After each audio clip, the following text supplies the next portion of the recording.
Techniques for victim removal. Conditions will dictate the method used to move a victim.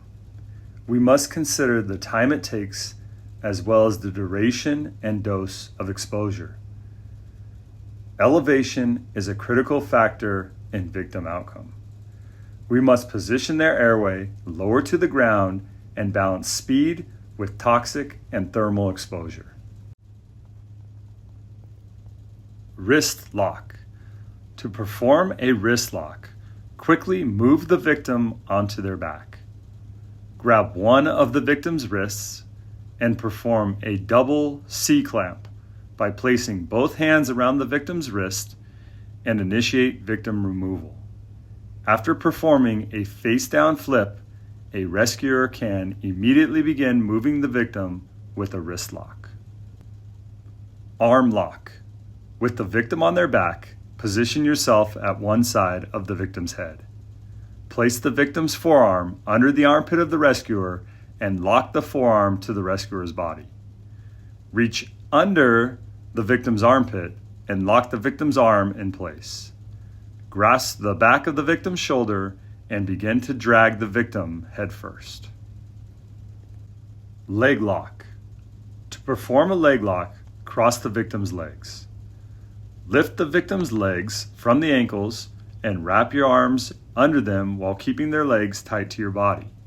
Stand up and initiate victim removal. The leg lock can be performed from a kneeling position when conditions dictate staying low to maintain orientation, stay below thermal layering, or to increase visibility. From a kneeling position, follow the same initial steps. Instead of standing, get in the tripod position and place the victim's legs over your leg while turning away from the victim. Place your front hand on the ground to stabilize your body and remove the victim. Leg lift. To perform a leg lift, get in a squatting position and place the victim's legs underneath the rescuer's armpits. Squeeze the arms together to lock legs next to body and lock hands together underneath victim's legs. While keeping victim's legs locked in position, stand. The victim's head will stay low to the ground and the rescuer can drag the victim feet first. EMS lift.